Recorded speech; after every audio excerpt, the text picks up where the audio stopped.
ini. Kepada beliau, monggo kami persilahkan.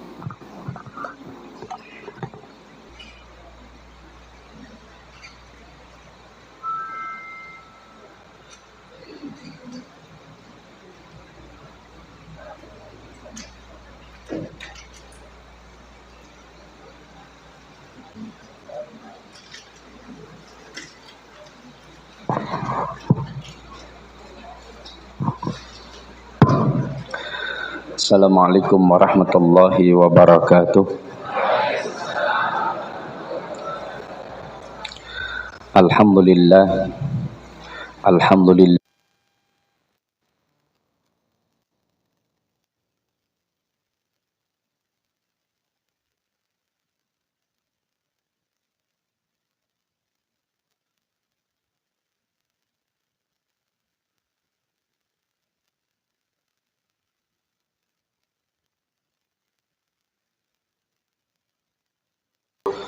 Allahumma salli wa sallim wa barik ala sayyidina wa habibina wa uswatina wa qudwatina wa qurrati a'yunina Muhammad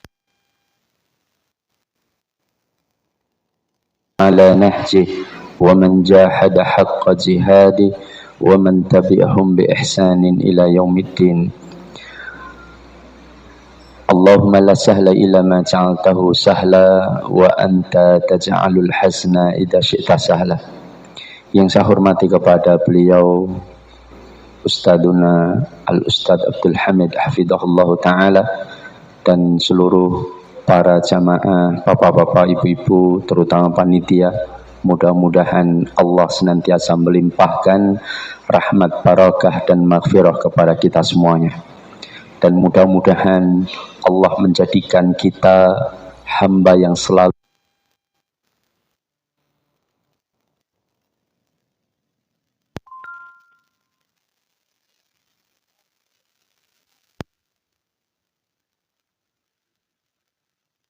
banyak punya masalah. Karena setiap orang pasti punya masalah. Saya sendiri pun juga punya masalah, ya. Maka manusia itu hidup pasti punya masalah. Kalau dia tidak punya masalah, berarti bermasalah, ya. Sebuah masalah yang harus diselesaikan. Dan konsep dalam Islam, carilah sebanyak-banyaknya masalah.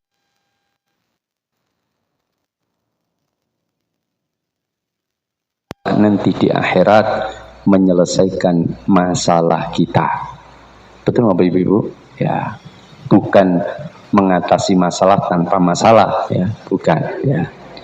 Tapi mengatasi masalah dengan mencari masalah orang untuk kita bantu. Kadang-kadang kita ini kalau datang orang, Bu, mohon maaf Bu, saya mau curhat, saya mau minta saran panjenengan, serasa aku yo mumet masalahku, oke. Kan gitu kan? Ya. Serasa cerita-cerita malah nambahi beban urip. Nah, ini justru salah besar. Kenapa? Karena Allah sedang mendatangkan masalah orang kepada kita. Nah, bagaimana sikap kita untuk membantu masalah orang itu? Dengan itu Allah akan selesaikan masalah kita di dunia dan di akhirat. Kata Rasulullah, "Man yassara ala mu'sir, yassarallahu fid dunya wal akhirah." Orang kalau menolong kesulitan saudaranya, maka Allah akan tolong kesulitannya di dunia dan di akhirat. Maka kalau kita sedang naik motor, lihat mak seliwar, ya atau tidak, wajah kita dipalingkan oleh Allah kepada orang tersebut, yang kebetulan ada orang yang nuntun motor, bensinnya habis, ya atau tidak. Tapi cuma lihat salah, memperhatikan, kan pam bensin, kadang-kadang cuma begitu. Seharusnya apa? Kita berhenti nanyakan, kenapa Bu bensinnya habis, pun jenengan di sini saja, tak belikan bensin. Kalau nggak punya duit ya minta, mana duitnya tak belikan. Tapi jangan belandang, ya. Dibelikan, kemudian kita bantu masalah dia. Kalau enggak ya kita dorong pakai kaki dengan naik motor, sehingga sampailah dia ke tempat tujuan pembelian bensin. Itu jangan dikira kita sekedar menyelesaikan masalah orang, bukan. Tapi kita ingatlah kita sedang menyelesaikan masalah kita, ya. dengan menyelesaikan masalah orang, maka masalah kita akan diangkat oleh Allah Tabaraka wa Ta'ala. Dan ingat kata para ulama, bahagia itu wajib ya bagi kita seorang muslim. Orang yang tidak bahagia di dunia, maka dia tidak mendapatkan kebahagiaan di akhirat. Ini perkataan seorang ulama, maksud beliau adalah ketika seorang muslim itu tidak mampu bersikap dengan benar. Karena kata Rasulullah, perkara kondisi apapun itu sesungguhnya terbaik bagi seorang muslim. Kalau dia diberikan kenikmatan, kebahagiaan, dia bersyukur dan ia akan terus bahagia. Dan ketika dia diberikan ujian, dia tetap berusaha untuk bersabar. Dan dengan sabar itulah Allah akan memasukkan dia ke dalam surga. Dan dengan dia tahu dampak manfaat dari sebuah kesabaran, maka dia akan tetap tersenyum. Meskipun pekerjaannya nggak selesai, anak ewolu, nggak punya pembantu, ya tidak. Bojone gajinya pas-pasan, tapi dia tetap sabar. Ya Allah, kalaupun aku harus mati karena capeknya memelihara anak-anak ini, maka aku mengharapkan pahala di sisimu, selesai. Maka dia tidak akan mengeluh kepada manusia. Kalaupun mengeluh, dia hanya mengeluh kepada Allah Tabaraka wa Ta'ala. Maka dia tetap bahagia.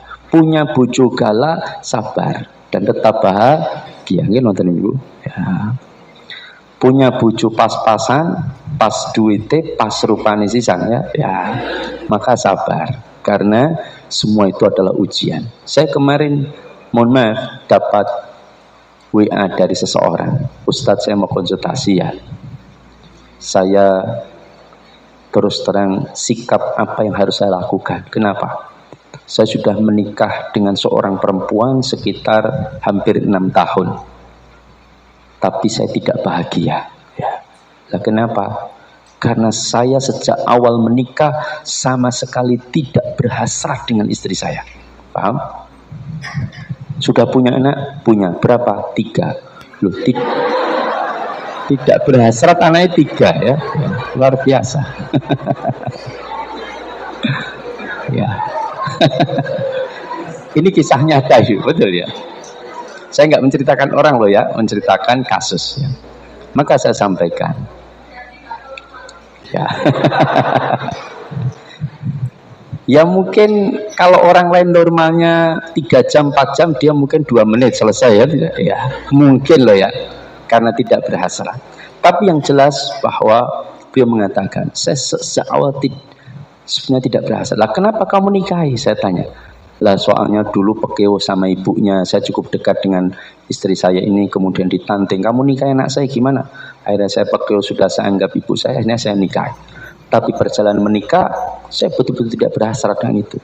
Baru beberapa bulan, baru melakukan hubungan suami istri. Nah, akhirnya sampai anak 3. Tapi saya tidak berhasrat. Maka saya sampaikan, itulah di dalam Islam, kenapa menikah itu Rasulullah memerintahkan apa? Kan wanita dinikahi atau laki-laki dinikahi itu karena 4 sebab, ya tidak? Tunkahul mar'atu li arba, 4 perkara. Li jamaliha walimaliha walinasabiha walidiniha. Kecantikan atau tampanannya, nasabnya, hartanya atau agamanya. Mana yang harus dipandang lebih dahulu Ibu? Dari 4 ini. Agama atau cantiknya atau hartanya? Salah Ibu ya. Menurut sebagian para ulama tidak tepat. Bukan agama, tapi hasratnya, cantik atau tampannya masuk hitungan atau tidak. Paham? Kata Syekh Utsaimin, lihatlah itu dulu. Kalau itu masuk hitungan, maka yang menentukan dia diterima atau tidak itu agamanya. Paham? Bukan kecantikannya, bukan hartanya, bukan nasabnya, bukan. Yang menentukan kita akan terima pasangan itu atau tidak adalah agamanya. Tapi yang paling awal untuk diperhitungkan itu adalah kita punya chemistry atau tidak. Tahu chemistry Ibu? Ya. Punya hasrat atau tidak. Makanya Rasul mengatakan fandur ilayya, lihatlah kepada calonmu. Nador itu menjadi perintah Rasulullah sallallahu alaihi wasallam. Kadang-kadang wis golek ke bojo sing pengen nek nyawane kan gitu kan. Ada seperti barang digolek tenan menyesal ya atau tidak. Kok koyong ini ya aja elek-elek kan gitu kan. Lah tadi yang penting ada nyawanya. Ya. Ya. Betul ini. Saya itu pernah diminta orang perjaka tua 40 berapa 44 atau 42. Dia sampai nggak dapat pasangan, duit orang duwe, rumah nggak punya. Akhirnya bilang ke saya, aku golekno bojo sing penting enek nyawa nih, ya. Ini juga tidak benar. Maka harus melihat punya chemistry atau tidak. Kalau jenengan sudah melihat calon pasangan kita, lalu kita mengambil keputusan menikah, maka wajib menerima konsekuensinya. Tidak boleh kemudian fisiknya itu menjadi alasan kita tidak berusaha untuk memperoleh kebahagiaan. Kenapa? Karena kita sudah menikah. Kalau nggak suka, kenapa dulu menikahi? Ya atau tidak? Kalau karena kasihan, ya sudah. Berusahalah untuk mencintai dan mohonlah kepada Allah agar ditumbuhkan rasa cinta kita kepada pasangan hidup kita. Mungkin wajahnya 5,5, ya tidak? Ya. Tapi masaannya 9,8, ya tidak? Nah, itu kan bisa menumbuhkan kemesraan di antara mereka. Masaan istriku itu ngangeni, kan itu wajahnya rangangeni, tapi masaannya ngangeni misalkan, ya. Tapi paling tidak ada yang diunggulkan. Makanya Rasulullah mengatakan, jika engkau tidak menyukai satu perangai, maka lihatlah perangai yang lain. Kan begitu. Ini perintah Rasulullah SAW. Maka ingat, bersabarlah, saya sampaikan, karena sesungguhnya wanita yang di dunia ini mungkin tidak menyenangkan bagimu dari sisi fisiknya, tapi ingatlah besok menjadi wanita yang sangat cantik, ya, seperti bidadari. Sabar. Artis nggak ada yang bisa mengalahkan istri jenengan kalau masuk surga. Makanya bersabar. Justru punya pasangan yang pas-pasan itu ada kelebihannya. Apa Ibu? Hatinya tenang. Betul Ibu. Ya. Coba jenengan gadah suami ganteng Ibu. Gantengnya luar biasa. Dia keluar kota, napa jenengan nggak spot jantung? Ya tidak. Wis engko diambil pelakor kan begitu. Pikirannya macam-macam. Handphonenya dicek terus, ya tidak. WA-nya dari siapa-siapa. Coba bojone pas-pasan, alah sing gelem yo aku tok, kan bisa. Ngapain dicek-cek barang, selesai. Malah tenang. Lah ambil faedah dan manfaatnya, bersabar. Makanya ada satu tema kajian yang nanti kita buka, tapi bukan di sini. Kiat-kiat menjaga suami agar tidak pindah ke lain hati. Nah, cocok Ibu nggih? Nah, cocok. Tapi nggak sekarang. Kita temanya tentang arisan, ya. Maka jamaah dimuliakan Allah, kita akan berbicara tentang muamalah. Yang tentunya muamalah ini juga punya banyak aturan, Ibu. Punya banyak aturan. Nah, aturan-aturan dalam muamalah, dalam had dan jinayah, dalam munakahat, dalam ibadah, semua kita wajib untuk sami'na wa ata'na. Betul atau tidak? Ya. Nah, kemudian diperintahkan oleh para ulama di dalam menjalankan perintah Allah itu wajib mengedepankan nakal daripada akal. Nakal itu apa? Dalil. Ya. Mendahulukan dalil daripada akal. Bukan berarti akal tidak digunakan, tidak. Justru Allah yang memerintahkan kita untuk menggunakan akal pikiran kita. Ya. Afala tatafakkarun, afala ta'qilun, afala tadabbarun. Itu berusaha kita untuk memikirkan. Tetapi akal kita harus ditundukkan, didahulukan dalil. Kalau kita tidak mampu memahami, maka kita sami'na wa ata'na dulu. Jangan kedepankan akal atau bahkan perasaan. Sekarang saya uji panjenengan. Ada suami istri. Ada seorang laki-laki perempuan menikah. Di awal menikah nggak punya apa-apa. Rumah masih ngontrak, nggak punya apa-apa. Paling sepeda motor aja satu buat gantian. Ketika mereka menikah, kebetulan si suami S2, kemudian dia kerja jadi manajer di perusahaan, gajinya 20 juta sebulan. Jadi kalau punya suami gaji 20 juta, senang Ibu? Senang, alhamdulillah ya. Kemudian si istri, karena dia lulusan aliyah, SMA, juga kerja tapi gajinya 5 juta. Ya. 5 juta dengan 20 juta. Mereka kumpulkan harta itu bersama. Nyicil tanah, beli rumah, beli mobil, sampai bertahun-tahun sukseslah mereka, hidup mereka mapan, nikmat, kaya, tiba-tiba suami nikah lagi. Ya, kan biasanya nyaman kan begitu Ibu ya. Ya. Misalkan suami nikah lagi, maka hati istri tersebut hancur karena merasa dikhianati cintanya, mungkin ya perasaan mereka. Nah, maka setelah menikah lagi akhirnya terjadi percekcokan, cerailah mereka. Ketika bercerai, si istri minta harta dibagi dua. Boleh nggak ibu-ibu? Boleh nggak? Tadi harta mereka bercampur, ya atau tidak? Si istri gaji 5 juta, suami gaji 20 juta.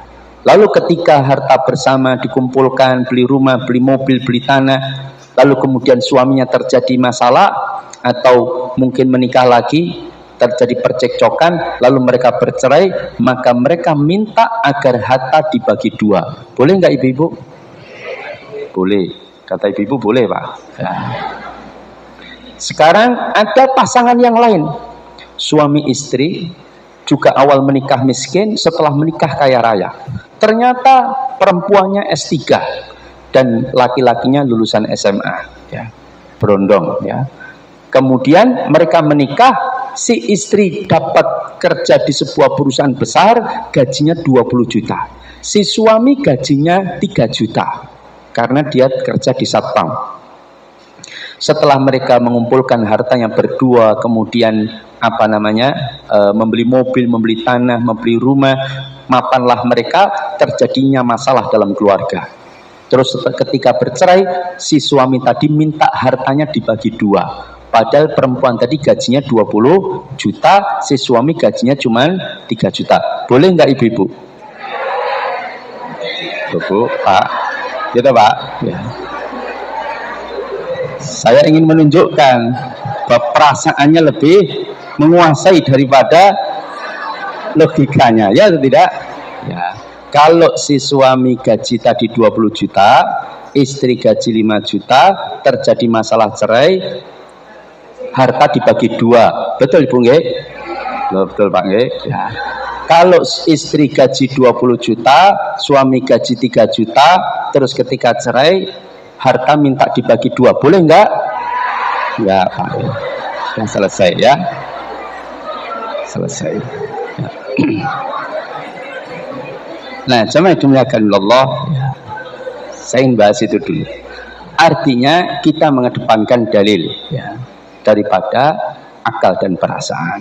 Maka ya seharusnya istri gaji 20 juta, suami 5 juta, dan suami punya kewajiban pada istri, anggap saja sekian persen, maka berarti harta suami 25%, istri 75%. Cuman karena suami punya tanggung jawab, mungkin hartanya bagian dia tinggal 20%, yang 80% milik istri. Suami gaji 20 juta, istri gaji 5 juta, maka pembagiannya suami 75, istri 25. Cuman ada kewajiban, mungkin istri jadi 30, suami 70%. Itu yang adil.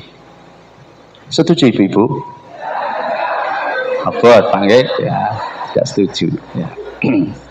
Pokoknya perempuan nggak boleh kalah. Ya. Itu intinya, Pak. Ya. Nah, nah, cuma itu PNKB malang Pak. Ya. Nah, cuma itu muliakan Allah. Kita bahas tentang satu bentuk muamalah yang masuk kategori muamalah muasirah, muamalah kontemporer. Karena di zaman Nabi nggak ada arisan. Ada pernah baca hadis Nabi ikut arisan? Kan nggak ada. Sahabat juga tidak pernah melakukan. Maka muamalah ini adalah muamalah kontemporer. Maka para ulama mengeluarkan fatwa tentang muamalah ini.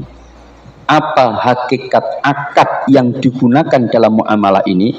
Nah, dulu para ulama terdahulu melihat praktek ini, mereka menamakan dengan jam'iyah al-muwaddafin atau al-qard at-ta'awun, atau bahasa kita kumpulan orang-orang miskin. Ya, mohon maaf ya, itu aslinya namanya begitu. Ya. Kenapa? Karena mereka nggak punya duit untuk beli barang. Duitnya cuma 100.000 misalkan, barangnya harganya 1 juta. Maka kumpullah 10 orang, yuk kita iuran 100.000, 100.000. Nanti kita undi, siapa yang dapat dia diutangi lebih dahulu untuk bisa beli barang tersebut. Nanti bulan depan kumpul lagi, digilir sampai semuanya dapat, iurannya sama, dapat totalnya pun sama. Maka oleh para ulama dinamakan jam'iyah al-mudhafin, kumpulan pegawai kecil, orang-orang miskin. Itu aslinya arisan. Cuman sekarang justru sing kumpul wong-wong sugih, ya tidak? Ya. Sebab wong kecil ora butuh arisan. Lah setorannya reneng, ya tidak? Ya. Maka yang saya pernah ikut saya pernah ngisi kajian itu arisan Pajero Club. Jadi sing arisan iku syaratnya duwe Pajero. Ya. Saya waktu itu yang nggak mau kalah, saya bawa Pajero, cuman panas jebon jero. Motor. Ya. Lainnya mobil-mobil Pajero semua, saya bawa Pajero tapi versi lain. Ya. Nah, ternyata arisan ini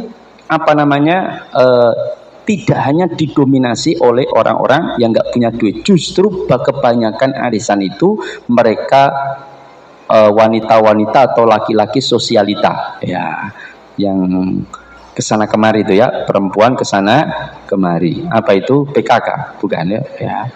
Nah, ini tentang arisan. Nah, sejak kapan arisan dimulai dan siapa pencetusnya? Kita nggak tahu pasti, apakah Pak Aris, ya, apakah Pak Budi, ya tidak, karena disebut arisan kan Pak Aris, ya, arisan, ya, Pak Aris, ya, misalkan. Tapi saya nggak tahu. Yang jelas arisan ini sudah sejak lama. Bahkan oleh para ahli sejarah menyebutkan ini sudah 1000 tahun lebih. Arisan itu sudah terjadi, tapi belum ada di zaman Nabi. Nah, para ulama mencoba menggali apa hakikatnya arisan itu, akad yang digunakan. Dan ulama sepakat arisan itu menggunakan akad qard, ya. Apa qard? Utang piutang, ya. Akad utang piutang. Maka untuk menentukan arisan ini boleh atau tidak, benar atau salah, maka hukum yang digunakan adalah kaidah di dalam utang piutang. Ya, paham ya? Kaidah di dalam utang piutang. Maka kaidah dalam utang piutang itulah berjalan di sana.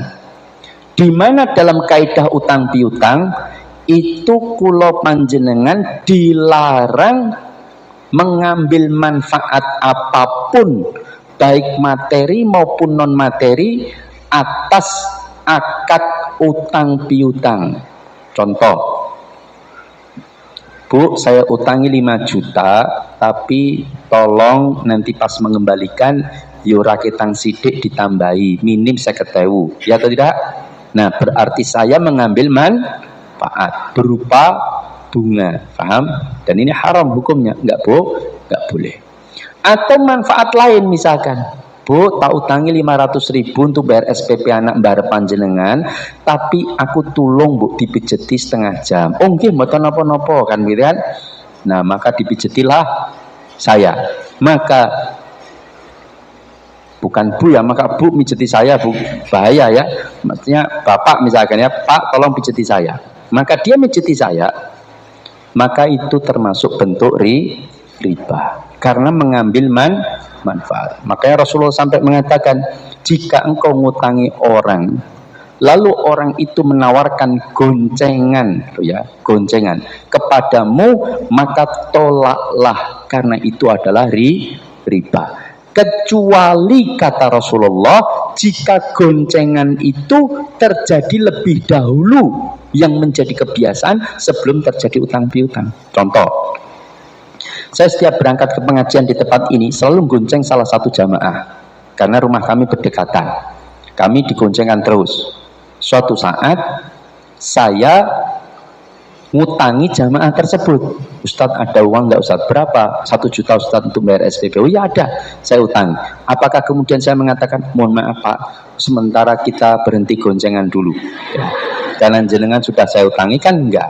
Karena utang piutang itu lebih goncengan itu lebih dahulu. Maka boleh kita ngutangi kemudian terus tetap menggoncengkan, boleh. Seperti kita ngasih makanan, memang sudah menjadi kebiasaan kita ngasih makanan seseorang, lalu kita utang pada seseorang itu nggak perlu menghentikan kita memberinya makan, paham? Tapi kalau memberinya atau goncengkannya itu muncul setelah utang piutang karena ada balas budi, maka nggak boleh, paham? Nggak boleh diterima. Ini ketentuan Allah dan Rasulnya. Masuk logika atau tidak? Sami'na wa ata'na. Andaikan Nabi Nuh itu menjalankan perintah Allah harus dilogikakan, maka Nabi Nuh tentunya tidak mau diperintah membuat kapal di atas bukit di tengah padang pasir jauh dari laut, ya tidak? Ketemu pirang perkorong gaya kapal di tengah padang pasir, ya. Maka tapi itulah perintah Allah. Maka sami'na wa ata'na. Kalau kita pengen tahu hikmahnya, fas'alu ahla dzikri in kuntum la ta'lamun. Bertanyalah kepada para ahlul ilmi, yaitu para ulama. Ustadz, saya pernah bertanya kepada seseorang, katanya bunga bank itu boleh. Ada ulama yang memfatwakan di Mesir, Darul Ifta, ada yang menyebutkan boleh, ya. Dan Ustadz itu menjawab boleh. Dan ketika Ustadz itu menjawab, dia sampaikan yen ora di jiko bunga terus membayar tenagane kok ngendi to Mbak? Biaya listriknya bayarnya dari mana? Maka ya pasti ada bunga, tidak masalah untuk bayar tenaga bangunan, listrik dan sebagainya, wajar, tidak apa-apa. Ada ulama yang membolehkan. Ini kita bantah tidak benar, karena ulama yang membolehkan pun fatwanya tidak secara teksnya seperti itu. Yang kedua, mereka yang mengeluarkan fatwa itu sudah dibantah oleh ulama-ulama Mesir sendiri, ya. Apalagi ulama-ulama di luar Mesir, paham? Nah, maka kalau ditanya terus, kalau pegawainya terus bayarnya dari mana kalau Pak bunga itu tidak diterapkan? Sekarang dari pertanyaan, siapa suruh bikin perusahaan di ranah sosial, ya atau tidak? Kan ngutang itu ranah sosial, maka jangan jadikan dia sebagai ladang bisnis, paham? Tapi ladang pahala. Sebab ngutangi orang itu Allah mengharamkan kita untuk mengambil manfaat, karena Allah sendiri yang akan memberikan manfaat. Ustadz, di PKK kami ada utang piutang. Masa enggak ada bunga? Lah nanti manfaatnya apa Ustaz? Kalau cuman muter tok enggak bertambah, kan kalau ada tambahan nanti bisa digunakan piknik bareng, makan bareng, pesta bareng dan sebagainya. Kan bermanfaat Ustaz. Jangan salah. Ingat bahwa ngutangi orang itu manfaatnya sangat besar. Kita enggak perlu minta manfaat dari manusia, Allah sudah menyediakan manfaatnya. Apa? Satu, bunga 50%. Ada yang berani memberikan utang dengan memberikan bunga 50%. Ada yang berani utang dengan memberikan bunga 50%. Ada nggak di dunia ini? Nggak ada. Tapi Allah ada. Apa kata Rasulullah? Ma min muslim yukridu musliman qardan marrataini illa kana kasodaqati marrah. Jenengan ngutangi saudaranya 2 kali. Jenengan ngutangi saya 5 juta, saya kembalikan, ngutangi lagi orang lain 5 juta, dikembalikan lagi. Setiap 2 kali utangan, Allah mencatat jenengan telah berinfak 1 kali dari sejumlah harta yang diutangkan. Kalau jenengan ngutangi saudaranya sesama muslim 2 kali 5 juta, Allah catat jenengan telah berinfak 5 juta. Enak atau tidak? Enak, tanpa jenengan keluar duit, tapi Allah catat jenengan berinfak 5 juta. Yang kedua manfaatnya, kalau dalam PKK, dalam RT arisan tersebut kemudian ada utang piutang, lalu kemudian yang diutangi itu ada 20 orang, nilainya 20 juta, setiap orang 1 juta, ya atau tidak? maka berarti ada 20 kesulitan. Maka yang mengumpulkan duit di PKK tersebut, di mana diutangkan oleh kepada saudara atau anggota yang lain tanpa meminta manfaat apapun, maka 20 kesulitan panjenengan diangkat oleh Allah baik di dunia, di alam barzah maupun di alam akhirat. Enak atau tidak? Enak. Yang ketiga, kalau kita mengutangi orang, ya, kemudian orang itu tidak mampu bayar tepat pada waktunya, lalu jenengan kasih kelonggaran, sebagian ulama merujuk pada satu riwayat, maka dia setiap penundaan pun tidak apa-apa bu, 3 hari lagi saya kasih waktu. Jenengan ngutangnya 50 juta, maka setiap hari dianggap berinfak 25 juta rupiah, setengah dari harta yang diutangkan. Enak atau tidak? Enak. Maka kalau ranah sosial ini Allah sudah memberikan pahala, Allah ingin mendidik kita untuk berjiwa sosial, punya kepekaan sosial, tidak mengambil manfaat dari penderitaan dan kesulitan orang, kok masih jiko bunga, masih ngambil manfaat, maka Allah murka betul. Makanya sampai Rasulullah mengatakan, ijtanibu as-sab'ul mubiqat, jauhilah oleh kalian 7 dosa yang membinasakan dunia dan akhirat kita. Salah satunya wa aklur riba, memakan harta riba. Nah, ini tentang utang piutang. Maka kalau pengen dirikan usaha punya pendapatan, ya jangan di ranah sosial, tapi ranah bisnis. Mau akad mudoroba, musyarakah, ijarah silakan, tapi jangan ranah utang piutang. Ini akad sosial, sudah sosial saja. Kita mengharapkan pahala di sisi Allah. Nah, sekarang arisan. Kalau arisan itu utang piutang, maka berarti hukum arisan apa ibu? Hukum utang itu apa? Mubah, ya atau tidak? Boleh, tapi tidak dianjurkan. Paham? Karena hidup itu kalau bisa nggak punya utang. Kalau bisa, meskipun zaman sekarang itu orang dipaksa harus utang. Kalau turun SK pertama kali, yang terbesit dalam pikiran kita apa ibu? Sekolah, ya, untuk mendapatkan gelar sebagai penghutang, ya, sertifikatnya sekolah, ya.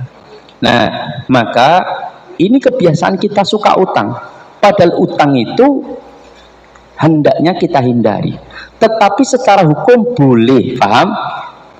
Dan kalau ada manfaat, misalkan bakul cilok rapat di pinggir jalan, misalkan ya, ada 15 bakul cilok, mas, kalau begini terus kita kayaknya nggak bisa berkembang. Lah terus gimana? Kita harus bikin counter, bikin modal yang lebih besar, tapi kita nggak punya modal kita cepat semua, 1 jutaan, paling banter 1 jutaan. Dah gini aja, bagaimana kalau kita bergiliran suksesnya? Kita kumpulkan 1 juta untuk dapat modal, nanti bisa mengembangkan ciloknya lebih besar lagi sehingga semuanya sukses, dengan kita petakan tempat jualannya berbeda-beda, tidak berdekatan. Setuju. Nah, ini ada manfaatnya, maka tidak mengapa, paham? Tapi kalau duitnya wes oke, nggak butuh, dapatnya arisan ya mung 500, ya atau tidak? Duitnya sudah banyak, sebetulnya nggak dianjurkan untuk arisan, paham? Tapi hukumnya boleh. Saya tidak melarang loh ya, boleh. Kenapa tidak dianjurkan? Karena ternyata arisan itu juga menyisakan masalah kadang-kadang.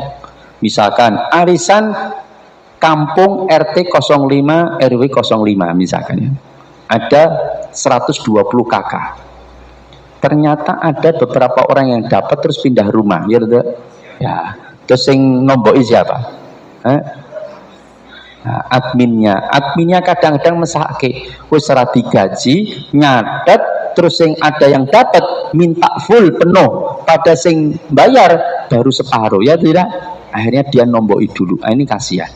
Maka silakan, saya tidak mengatakan tidak boleh arisan itu, tapi betul-betul arisan yang model murni, ya, murni, tidak macam-macam itu. Contohnya arisan lelang, sistem lelang, di mana orang yang lelang pertama itu harus mengeluarkan dana lebih besar untuk bisa dapat duluan, ya teman-teman ibu. Yang nanti selisihnya akan diberikan kepada orang yang tidak lelang atau lelang terakhir di belakang, tapi dia dapatnya lebih besar. Nah, ini haram, tidak boleh, karena terjadinya praktek pengambilan manfaat. Arisan sistem gugur ini juga tidak benar. Kalau sudah mendapat rasa bayar, ya atau tidak? Ada nggak seperti ini? Ada. Tapi merekrut orang sebanyak-banyaknya, ini juga tidak benar. Kemudian arisan berantai, ya tidak, dengan mencari orang, nanti dia nggak perlu bayar sekian orang. Nanti orang itu kalau mencari sekian orang dia nggak bayar, itu juga tidak dibenarkan. Ada pula arisan yang mengandung sistem riba yang tidak disadari. Contoh, uang yang disetorkan dengan yang didapatkan itu jumlahnya berbeda. Saya pernah ngecek ada satu BMT. Mudah-mudahan, saya nggak tahu di sini ada yang ikut atau tidak. Yang BMT itu mengadakan arisan. Anggotanya kalau nggak salah bisa sampai 1.000 orang. Saya dapatkan informasi dari salah satu pengurus, itu anggota kami di arisan ini, model arisan ini ada sekitar 1.000 lebih, Ustadz. Oh iya, gimana modelnya? Mereka setor duit 100.000 selama 36 kali. Ya atau tidak? 36 kali. Berarti totalnya berapa? 3.600.000. Cuman nanti ketika diundi, di kopiok, keluar namanya, dapatnya tidak 3.600.000, tapi 4 juta. Kira-kira sing duwe arisan bangkrut napa mboten? Mboten. Kok bisa tidak? Padahal harus memberikan 4 juta. Nah, ternyata kita telusur, yang ikut katakanlah 1.000 orang, setiap orang 100.000, maka setiap pertemuan 1 bulan terkumpul dana berapa? 100 juta, ya atau tidak? Nah, ternyata dari 100 juta seharusnya kan 100 juta dibagi 3.600.000, maka ketemulah sekitar 27 orang, ya atau tidak? Sehingga diambil nomor atau nama 27. Nanti setelah diambil nama 27, maka uang 100 juta dibagi 27, dibagikan mereka habis. Kan seharusnya begitu, ya atau tidak? Dapatnya 3.600.000, tapi tidak. Ternyata ketika duit kumpul 100 juta, yang diambil cuma 1 atau 2. Paham? Cuma dijanjikan uang yang lebih dengan nilai 4 juta. Berarti yang diberikan kepada jamaah arisan cuma total maksimal 8 juta. Sisanya 92 juta, itulah yang sisa setiap bulan. 92 juta kali 36 bulan, kira-kira sekitar 3,5 miliar. Nah, uang itulah yang dipakai oleh BMT untuk muterkan sebagai modal. Paham? Bahasa sederhananya, mereka cari modal utangan dari jamaah arisan, kemudian menjanjikan tambahan 400.000 rupiah dengan dibungkus arisan. Paham? Arisannya sebagai kedok. Nah, ini nggak boleh. Paham? Kenapa? Karena dia menjanjikan sesuatu di awal dari jumlah nilai total yang seharusnya tidak sejumlah 4 juta, tapi 3.600.000. Maka 400.000-nya ini riba. Ini tidak diperbolehkan. Saya pernah proteskan kepada salah satu pengurusnya, tapi nggak tahu sudah disampaikan atau belum, sudah dihentikan atau belum. Tapi kemudian pengurusnya ini baru mau menyampaikan dan mau mempertemukan saya dengan DPS-nya, tapi beliau keburu meninggal karena COVID. Mudah-mudahan Allah mengampuni segala dosa beliau. Ya. Lama kacamai Allah, ini tentang masalah arisan. Nah, maka arisan memang ada ulama yang mengharamkan, ada ibu. Alasannya terjadi bai'atani fi bai'atin, 2 transaksi dalam 1 transaksi. Ada yang mengatakan alasannya arisan itu mengambil manfaat. Kamu tak utangi neng, kowe yo ngutangi aku. Kan begitu. Nah, sehingga mereka mengatakan, sebagian ulama, arisan itu hukumnya haram. Tapi pendapat ini lemah, dibantah oleh jumhur ulama, salah satunya oleh banyak para ulama seperti Syekh Utsaimin, Syekh bin Baz, dan para ulama yang lain mengatakan arisan itu boleh. Bahkan Syekh Utsaimin mengatakan sunnah dari sisi ta'awunnya, tolong menolongnya. Cuman harus betul-betul ada kebutuhan. Kalau nggak ada kebutuhan, ya tetap boleh. Cuman tidak dianjurkan. Tapi kalau aman dan sebagainya, ada kebutuhan silahkan.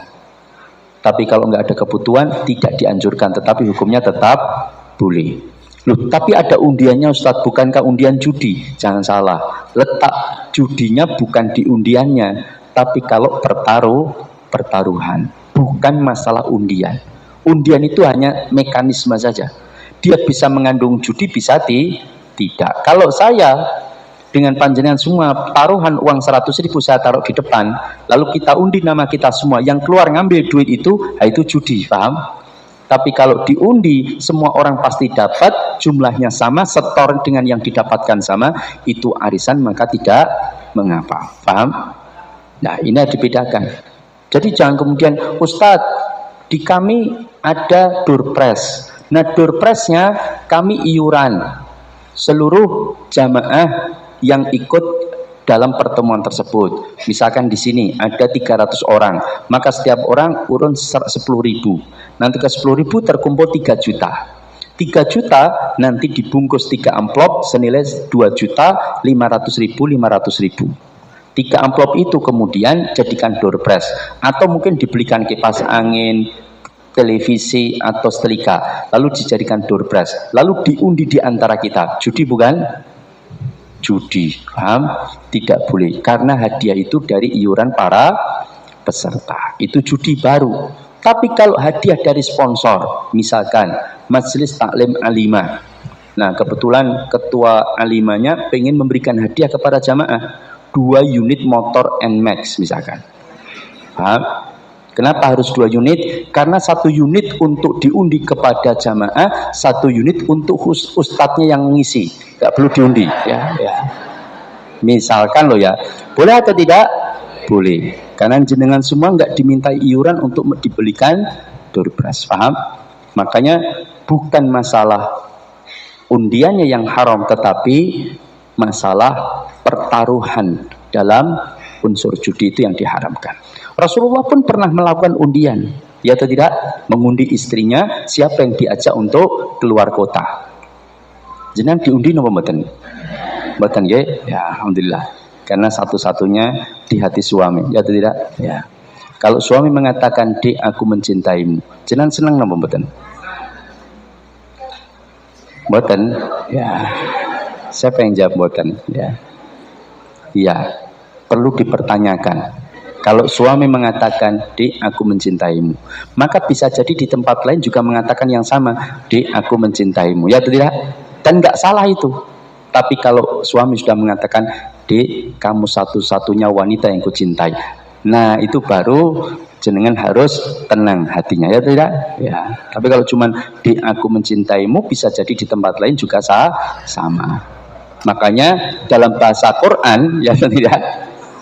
Loh betul, ini saya ngajarin.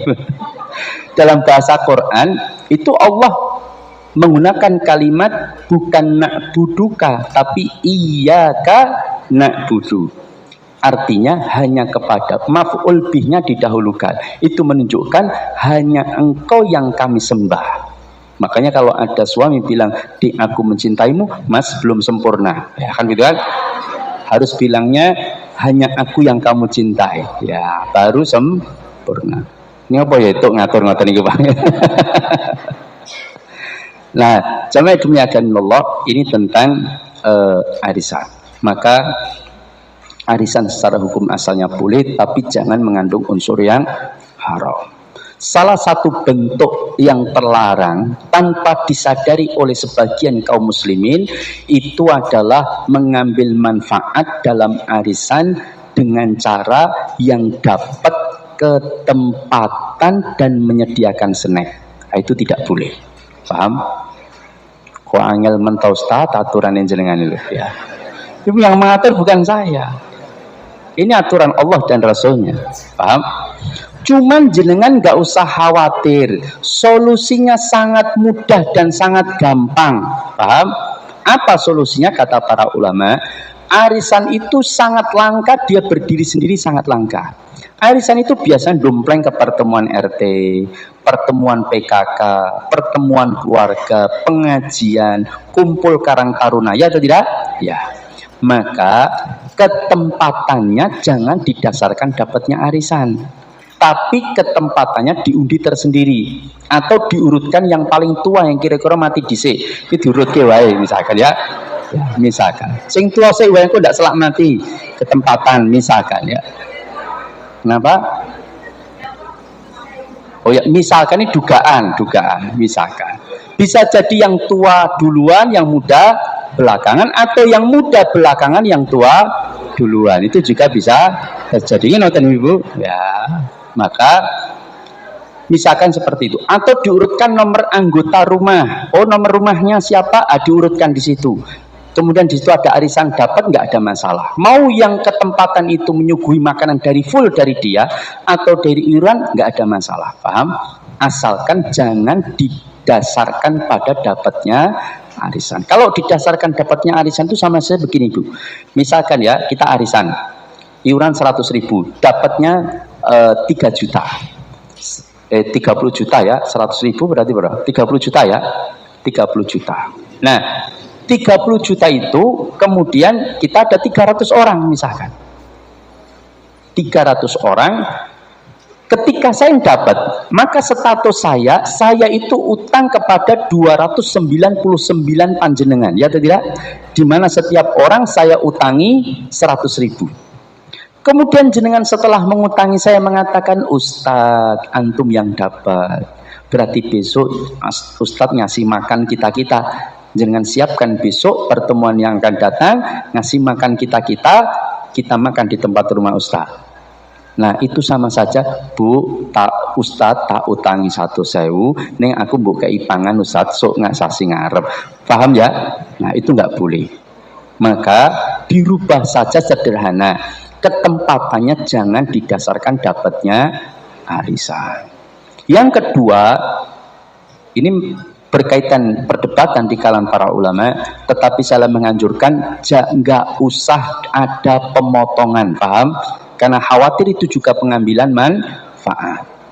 Maka tapi kan ada uang kas. Nah, nanti kalau bayar, kasnya disendirikan dengan bayarnya arisan, paham? Ini arisan Bu 100.000 dan ini kas bulanan 5.000. Selesai, nggak usah motong arisan. Itu lebih aman dari perselisihan di kalangan para ulama. Kemudian yang perlu diperhatikan lain, tidak boleh jual beli dapatnya arisan dengan pemotongan. Paham? Contoh, saya dapat ini 30 juta. Cuman saya pas duitnya pas oke, ya. Saya nggak begitu butuh. Cuman saya pengen cari untung. Saya sampaikan kepada ibu-ibu, Bu, siapa yang mau dapat duluan? Kebetulan nama saya keluar. Kalau mau, saya kasihkan ke jenengan duluan, tidak apa-apa. Saya tak ngalah nanti pakai nama jenengan. Jenengan pakai nama saya. Cuman, karena saya ngalah, saya potong 500.000. Paham? Nah, ini tidak boleh dalam Islam. Itu sama saja, saya nuker duit 29.500.000 ditukar oleh duit jenengan 30 juta. Di mana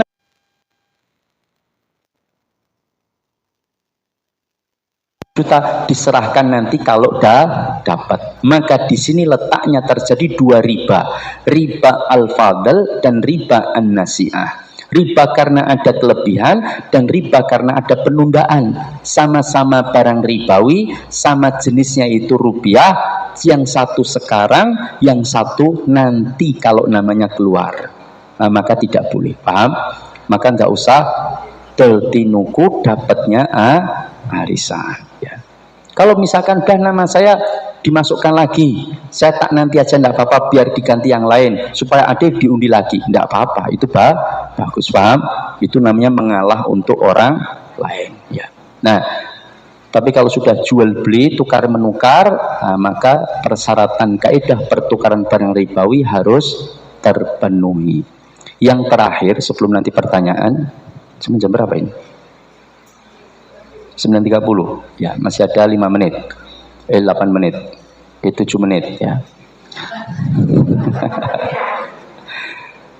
Yang terakhir, jangan sampai antar anggota itu mendapatkan nilai yang berbeda, paham? Misal, arisannya bentuknya motor, bisa jadi kemungkinan besar nggak akan sama ibu-ibu. Betul atau tidak? Ya. Yang dapat pertama kali mungkin motornya masih remnya tromol di bagian belakang, cakram depan.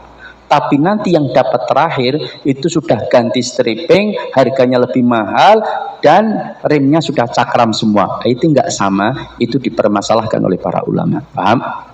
Nah, dikhawatirkan terjadi pengambilan manfaat. Maka barangnya harus sama. Kalau khawatir tidak sama, maka lebih baik dalam bentuk duit saja.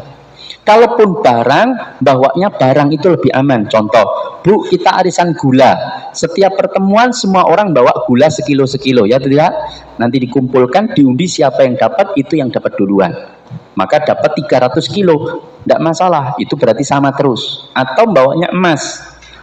Siap orang bawa emas antam 1 gram 1 gram. Dikumpulkan siapa yang dapat, itu yang diambil. Dan emas ini yang paling aman nih Ibu. Kenapa? Karena antara misalkan selesai arisan itu dalam tempo 6 tahun, itu yang dapat pertama dengan yang dapat terakhir nilainya sama. Paham? Betul Ibu, nilainya sama.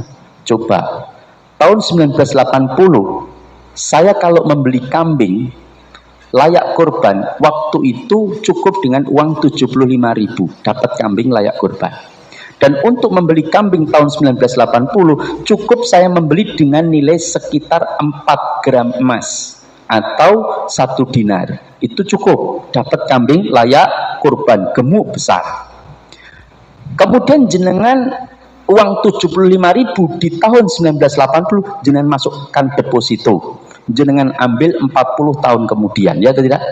Dari 75.000 dapat bunga terus, nilai totalnya 40 tahun kemudian jadi 1.900.000 atau 1.500.000 dari 75.000, terus berbunga terus, jenengan dapat total nilainya dari 75.000 jadi 1.600.000.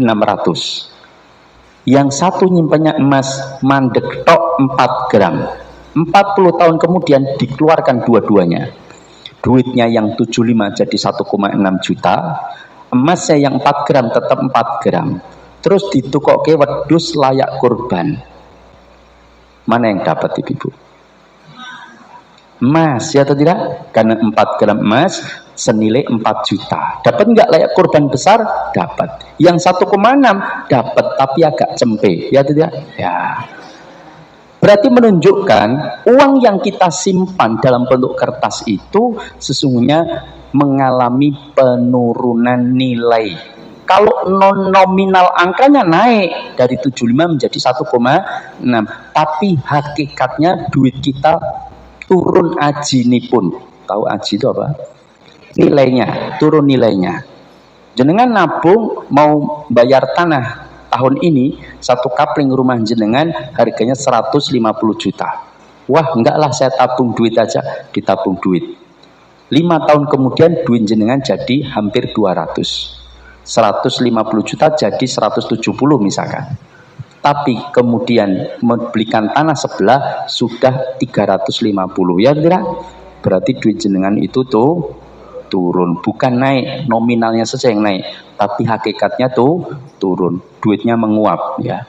Lama kajame dimuliakan Allah, ini masalah arisan. Yang paling aman, saya paling menganjurkan itu pakai emas, ya.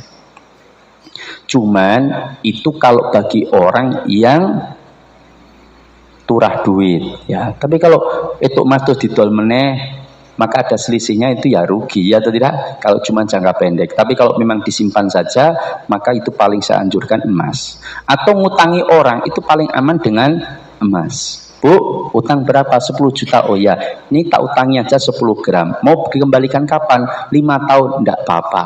Pokoknya 5 tahun kemudian jenengan juga kembalikan 10 gram. Jenengan aman nilainya, Ibu, paham? Karena emas itu selalu mengikuti nilai barang, ya. Ada pertanyaan? Banyak. Oh ya. Sekedar Pak Ustadz Puniko, Ya. saya persilahkan kepada Bunda. Bismillahirrahmanirrahim. Assalamualaikum warahmatullahi wabarakatuh. Waalaikumsalam warahmatullahi wabarakatuh. Ya, matur suwun Ustadz keterangannya. Saya mau tanya tentang yang kaitannya dengan arisan ya. Satu, misalnya seperti ini. Ada 10 anggota dengan nama A sampai BCD sampai 10 itu. Terus ketika si A keluar, diberikan kepada yang lain. Tapi namanya, nama si A tadi tetap dimasukkan, tidak mau keluar gitu. Jadi hanya misalnya kalau saya, oh ini Bu Ani dapat, ya udah saya kasihkan kepada Bu Ita. Tapi nama saya itu tetap harus dikasihkan, tetap dimasukkan di lot yang pertemuan berikutnya. Apakah itu boleh? Yang kedua, dengan kaitannya arisan yang potongan, misalnya seperti ini. Ketika dapat arisan, ini sudah diakotkan di depan, nanti monggo tak aturi maringi infaknya misalnya, tapi ditentukan 5.000 misalnya. Itu apakah juga diperbolehkan akot di depan, dan ketika nanti sudah mendapatkan arisan, dia memberikan infaknya yang sudah ditentukan begitu. Atau untuk amannya bagaimana Ustadz? Mohon keterangannya. Terima kasih. Assalamualaikum warahmatullahi wabarakatuh. Iya, waalaikumsalam warahmatullahi wabarakatuh. Arisan ada 10 orang, ternyata satu nama keluar, kemudian diberikan ke orang lain, betul ya? Ya, boleh atau tidak? Misalkan ada 10 orang, saya keluar, kemudian uang yang pernah saya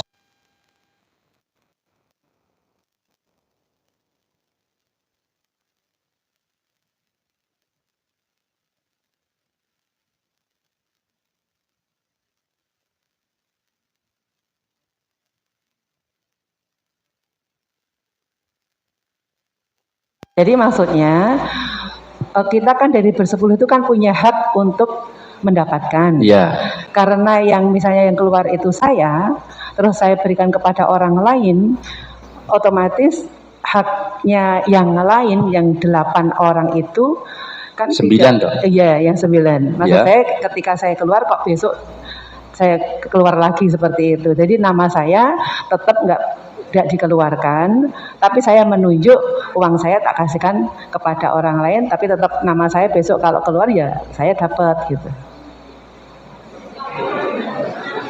Enggak, maksudnya nama, hanya nama, akad nama itu tadi. Tapi Semuanya, duitnya tetap Ya. diambil oleh yang dikasih, Nggih. dan dia tetap bayar double, Ya, maksudnya nggih. ya kan? Iya. Kan dia ikut, terus dapat dari jenengan, Nggih. otomatis kan dia bayarnya double, Nggih. betul Nah, ya? Seandainya gini, maksud saya hanya hak Ya. dari peserta arisan itu kan Iya. semuanya berhak untuk mendapatkan. Iya. Iya. Ketika hak salah satu itu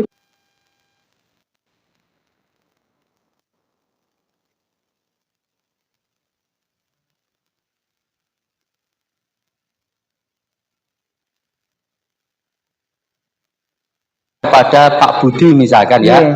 Pak Budi nama saya berikan ke jenengan, saya sudah bayar 300, tinggal jenengan teruskan, maka 300 saya kasihkan jenengan, nanti kalau jenengan menerima berarti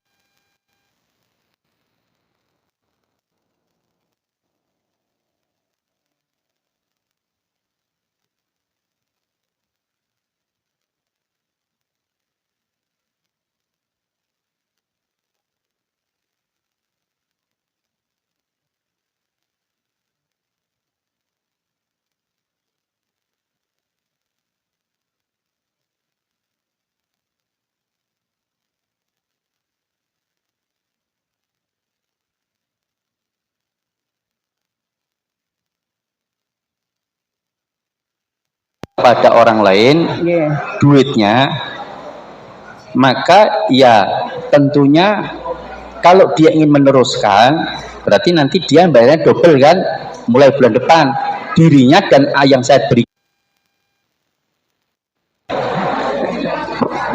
Masih bingung? Oh iya. Maksudnya ya Kan sudah nggak bayar lagi atau tetap? tetap masih bayar. Oh, tetap bayar. Cuman kalau dapat diberikan ke temennya, Ya, begitu? ya.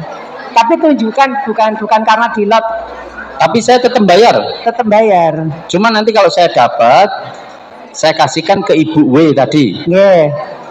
100% saya kasihkan. Iya. Ya enggak apa-apa. Boleh. Oh boleh. Boleh. Meskipun tanpa persetujuan anggota yang lain, Ustaz. Nah, itu